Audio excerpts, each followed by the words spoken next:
bitches, it's me, Levi from Masculine Intuition Readings, and I come with opinions. I have a deck right here that I have been waiting for a very long time. I've been waiting for it. I love it. This is a Soul Tarot by Corina. The creator's name is Corina. She's from Europe, and you may know her for her Instagram page. She has sort of this cool witchy aesthetic with like black and white line art or black and gold. She's done a rune deck with like really cool oversized super luxe rune cards. She's done a tarot deck, which I wasn't the biggest fan of. For reasons, I don't know. I don't even know why, but I just wasn't the biggest fan of it. But while she was creating that tarot deck, she also had an Instagram page for this deck. And that Instagram page kind of died. And then all of a sudden, this Kickstarter was there.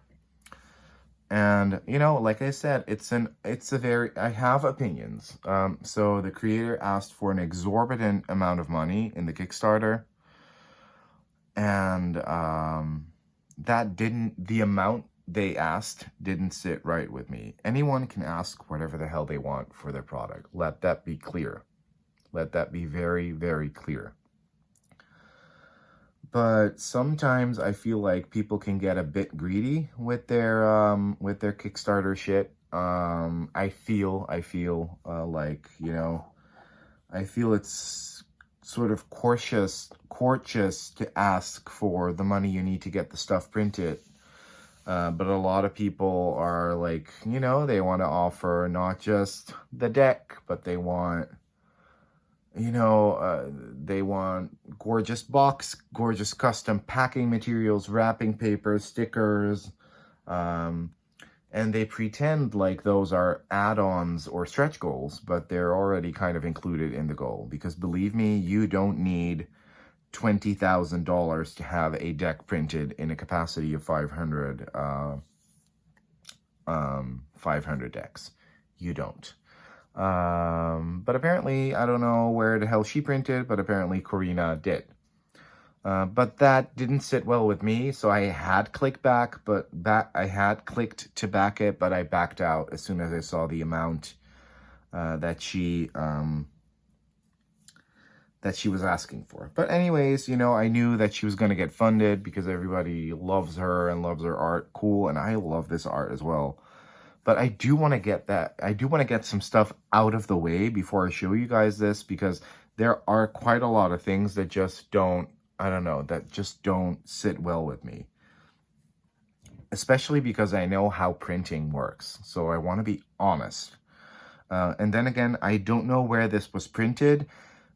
Judging from the box, it feels like it may have been the Expert Playing Card Company, who also do Usi's decks that are also in tuck boxes. Everybody in the tarot community hates tuck boxes, but for some reason there are creators out there that feel like it feels authentic and cool and artsy to have a really good quality tuck box. The quality of the tuck box is fine. It's the fact that it is a tuck box and that you probably spent more money on your wrapping papers and your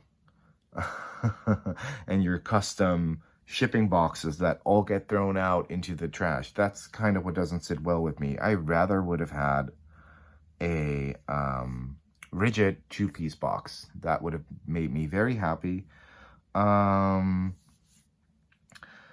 And once again, I didn't back it because I didn't want to be a part of that campaign. I just decided to wait till one of the shops that I regularly follow stocked it. And that was the boutique. She did stock it, and I gladly bought it off her, supporting small businesses and whatnot. Am I right? So I knew that this was going to be in a tuck box. It even has the sticker, the seal, which obviously I didn't open. You know, lots of cool gold foil embellishments, and then we get to the guidebook, and it's a separate guidebook, and it looks really good.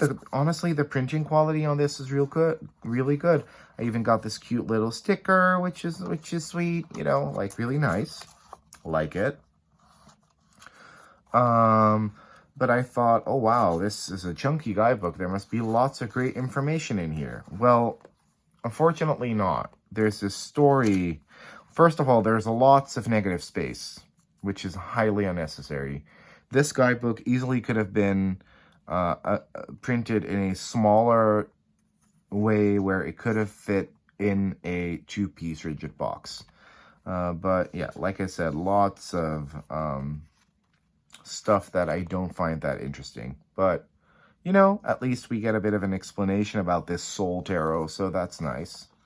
That's cute. We get a sun meditation and sunbathing. We get a spread. Then we get a note on the symbolism, which I do like, because a lot of the symbolism that you will see on the cards, the spheres, the cane-looking things, it all gets explained. So I do like and respect that. We get a bit on numerology. And then we immediately head into the cards. And what I kind of expected and what isn't in here where I'm kind of bummed is, love the way this layout looks. Like, with everything that she does, it's always visually very pretty. Very well produced.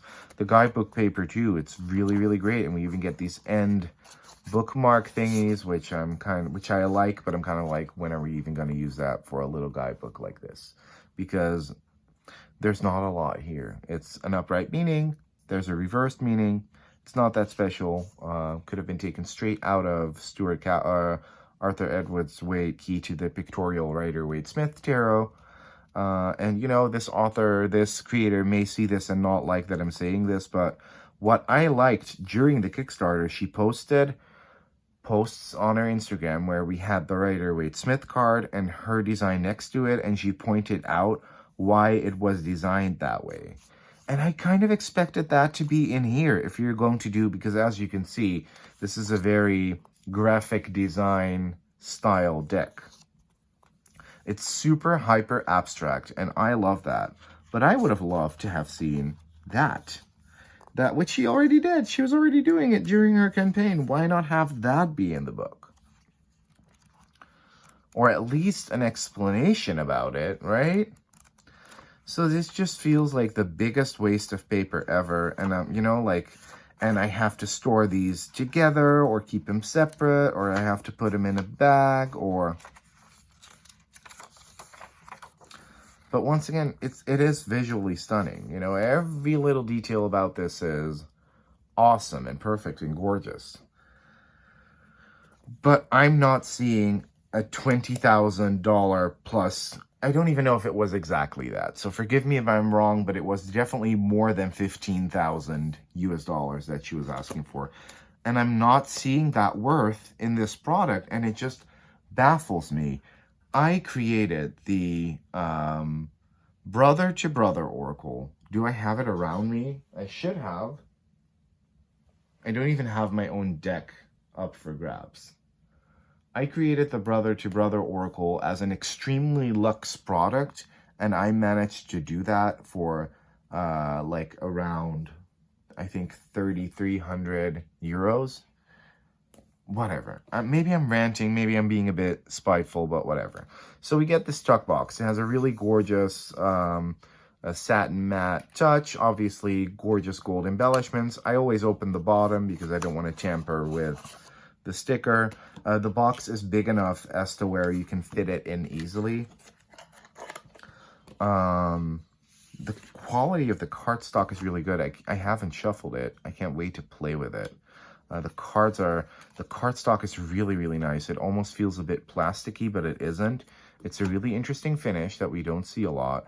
The gilding is, you know, the shiny gilding, which is not my favorite. I think a matte gold would have looked really good on here, which also would have been something for that amount of money that she spent, or that she asked for during the campaign.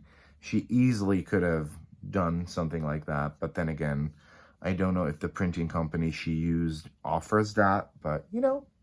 And I am being extremely critical, but this is a very luxe product, and a tuck box just doesn't cut it, little girl. But I'm glad that she's so successful with it. Good for her. But it does kind of feel like people putting in minimal effort and getting maximal, like, praise, sort of. Is that weird of me to say? Does that sound spiteful? I don't know. Maybe it does, but that's kind of how I feel about it. But the cards, I really, really like it. I've said this before, I like super intricate, super hyper detailed artwork or super minimal, super abstract, and that's what we're getting here. So, the Fool, gorgeous. You know, like I can see lots of things in here. I kind of see a desert. I see a portal opening that we can maybe step through. Or maybe we can see a fool who's jumping off that mountain, leaping into his adventure. Those 3 dots right there. I like it a lot. I like it a lot. I love that we kind of get to create our own little stories. Also, the back design. I love a good back design. And I love that the foiling on the cards is kind of matte gold. Really gives it a chic touch. To be quite honest, this whole deck could be... I'm going to leave this. Am I going to leave it there? No, I'm not. That's really stupid. This deck, if you were to just put it out on a table as an object, it could just be that, a design object. I love this Magician. We very get that center right here and then that above and below sort of vibe, sort of feel, which I do enjoy a lot. Some of these cards I haven't even really looked at properly, but this High Priestess, we see this orb figure hovering between these two, hovering in between this canyon almost. That's how I see it. It's almost like they're wearing a crown and a veil, so... I'm just telling you guys what I'm seeing here, but I do like it a lot. I think it's really, really cool. What's also really interesting is that the border kind of stops right here. Don't know if you guys can see that. Yeah. But that's the same on every card. So there's lots of consistency here.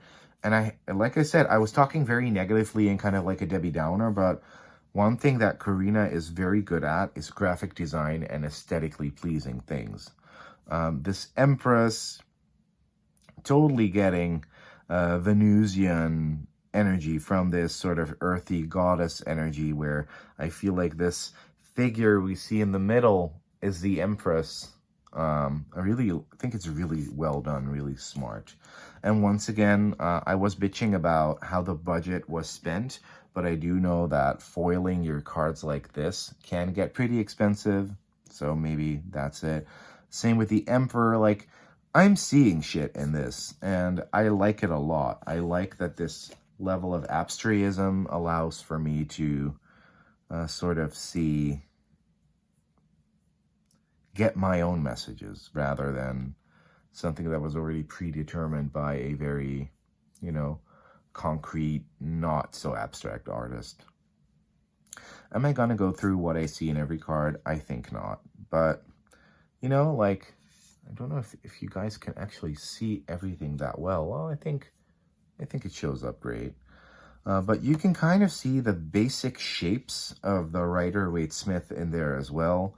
But if you don't want to, you don't have to. I think it's really stunning. I think it's a really special deck. But this one's definitely not going to be for everybody. That's for sure. I love this Wheel of Fortune. When I first saw this, I was like, yes. And this is an odd deck for me, because this is not a color palette I jive well with. I can see her probably reusing this deck, changing the color pattern, and calling it the Luna Tarot or something like that. I think she was even toying with that idea back when she still had the Instagram page for the Soul Tarot up. But once again, the way these glyphs are presented, I find them very gorgeous and very telling. I was having a discussion with Martin earlier, and he was like, yeah, but if you would take the title and the numbers off the cards, you wouldn't know what they were. And that is true in some cases, but I do feel like it's an interesting way of telling the story of the tarot. So I just want to put that out there. Because once again, people that don't look past, people that don't look past my introduction are probably going to be really pissed and are going to be like, oh, you don't like it. If you don't like it, why did you get it? I like it, but I have opinions. what I'm basically saying is that you don't need, well, we don't know what kind of amount she wanted to print. Maybe she wanted to print like 2,000 copies. I don't know. So, once again, I can't look into her wallet. I just thought the whole campaign felt a bit greedy, and I just would have loved to have had a 2-piece rigid box, and that's not too much to ask for. Love this death card too. Really like it. So they're very creative, interesting depictions. And I don't usually like to read a whole lot about, I love this tower too.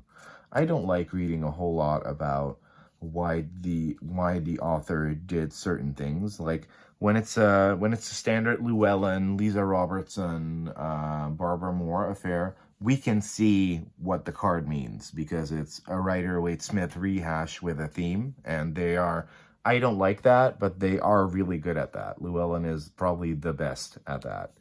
But when you do a deck that's as abstract as this, I would actually love to read more about even if it's not like a complete card-by-card analysis, but, a little bit about the creation process in this thick-ass unnecessary guidebook. Right? I find that interesting. I did that for my brother-to-brother oracle, and I sure as hell will do that for the Arcane Warrior oracle. The moon, love it. Love this sun too. And once again, it's a really opulent product, and I wish the box... I keep going on about the box, guys, and that sucks, but I just wish the box reflected that, and it doesn't.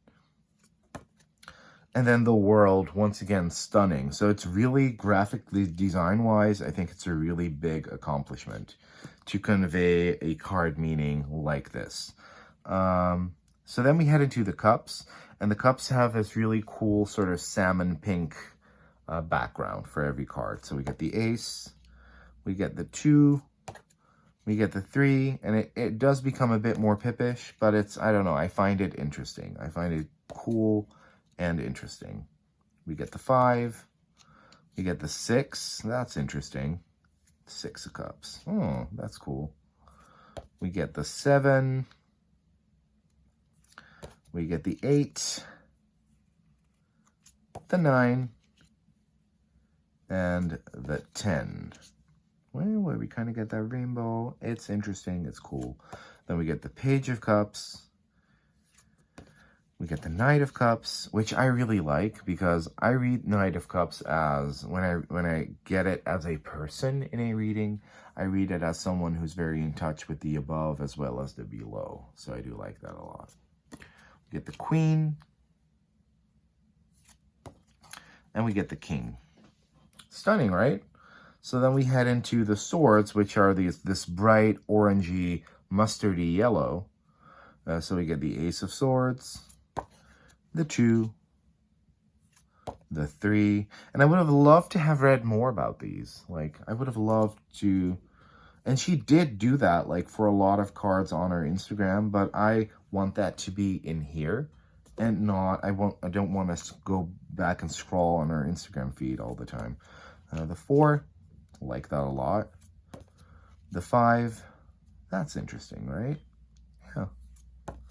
The 6, and I do like this one a lot, where we very much get that sense of being on that river headed towards better times, headed towards that horizon. I very much see that line right there. The 7, which I also find really cool. Like, there's so much to see in here. I feel like, for me, a deck like this can really open up my mind. It's funny how that works differently for people, right? The 8 and the cardstock feels so good. It's thin. Maybe it was even, like, printed in Belgium, because you know what this reminds me of as well? That Keymaster Tarot, cardstock-wise. So if it was printed there, I know that they are kind of traditional and they really don't do 2-part boxes, but I don't know. I would have, once again, I say this a lot, would have loved to have been in the room when that Kickstarter was constructed and this deck was being printed. 10 of Swords, what I like a lot about this is we have this once again, how I see it, right? We have this person right here. This is obviously the blood, but we do get the sun on the horizon. I like that a lot. The page. I love this because I see the Page of Swords as a very active, valiant energy. And we see that here. Like they're dashing through, piercing through that sky. The Knight, interesting. The Queen. Ooh. There's a lot for me to see here. And the King. Then we head into the Pentacles, which is kind of this deep burgundy red. So we get the Ace. We get the 2. We get the 3. The 4. I just find it very refreshing to see a deck like this where we're not necessarily trying to depict a thing, but where we're trying to depict a concept. And I think that's really interesting. The 5. We're trying to depict a portal where people familiar with a school of tarot can see whatever it is they want, but also can open up their intuition to different shit. The 6. The 7. That's cool. The 8. I really like that. I love graphic design wise, once again, very interesting where this world is almost being open to us, maybe because we've been honing our skills so much, or where the opening up of the world is kind of the reward for us honing our skills right here. I feel like it's interesting. It's interesting. I'm seeing a lot in this, and I love it. I really do. 9 of Pentacles, 10 of Pentacles, really adore this. I love symmetry. I love good line work. I love interesting line work. So yeah, Page of Pentacles, Knight of Pentacles, Queen of Pentacles. I'm totally getting like Mother Earth womb vibes from this picture, where we literally see the seed of life sitting inside this goddess figure. That's what I'm seeing. The King, gorgeous. And then we head into the Wands, which is this bright red. Almost like a lava-esque red. And we see this almost like this volcano erupting with a lot bubbling underneath the surface. And I love that. I love that. The 2 of Wands. The 3 of Wands. The 4. That's interesting. The 5. The 6 of Wands. Really, really stunning. The 7, okay, 7 of Wands. 7 of Wands, 7 of Wands. That's the defensive guy on the mountain. Okay, I don't really, like, I don't get hits for every card, but, same with this one. I would have loved to have seen that swift energy flow a bit more, but maybe I just have to sit with it for a little bit more. The 9 of Wands and the 10 of Wands. I do love this composition, guys. I do love it. Obviously, the foil isn't going to show up that well on the screen every time, but I'm not going to do this for every freaking card in the deck. But you kind of get the gist, right? Then we get the Page of Wands. That's interesting. That's really cool. We get the Knight. We get the Queen. Ooh, once again, interesting composition. And we get the King. So that was basically, like the deck, what I think about how it came to be. And I don't know if my opinion on that matters at all, but just wanted to put that out there. I'm going to shuffle it. It feels like this is cardstock that will last for a very, very, very long time. I don't know about the gilding, but it shuffles so good. Oh, man. People that love shuffling this is probably, honestly, the most comfortable matte cardstock I've ever felt in my life. It's not too thick. It's kind of thin, actually, but it feels really flexible, really durable. It looks like this was printed by a company that is an expert at excellent, usable, durable cardstock. So I'm either guessing Carta Mundi in Belgium or Expert Playing Card Company. Either one of those. These definitely have a core, and they have a great finish. They're not too thick, and they shuffle gorgeously. Oh, I'm not going to do the Lisa Papez fan because I never do that, so who cares? I used to, but I don't really like that anymore. I'm just going to riffle shuffle it one more time because it just feels so damn satisfying. And then I'm going to pull a card, and we're just going to... Oh, whoops. This card slipping and sliding. It shuffles so well. Stunning. It's so flexible, so slippery without being annoying. We get the Ace of Cups, which I find an interesting card. So we can expect, let's see what she wrote down in the guidebook. Maybe it is very profound. Let me tell you one thing that I did like about it. I did like that we get a really cool affirmation for every card. So listen up. Suit of Cups. I listen and follow to what my heart desires. Okay, don't know if that's correct English, but whatever. Cool affirmations, y'all. Upright meaning. Pure joy, love, creativity. No. Oh, whoops, shit. I can't say that because there is no such thing as a set card meaning. Sorry, guys. I don't want to gatekeep the tarot. The Ace of Cups represents the bliss of unconditional love. It's the beginning of things, the birth of an idea or project. And you are full of creativity with your cup overflowing with pure joy. No. That's not how I read the Ace of Cups at all. But, you know, if some other people do, great. Not for me. You have grown through some very challenging and dark times, and you've come out much stronger on the other side. To the other side. Once again, I don't know if that's good English, but whatever. Your inner voice is calling to you. What does she say for the Suit of Wands, then? Ace of Wands, because that, for me, is creativity, but... Creative spark, okay. Random. Gorgeous. This guidebook is completely wasted on me. It's aesthetically pleasing, but it's as vapid as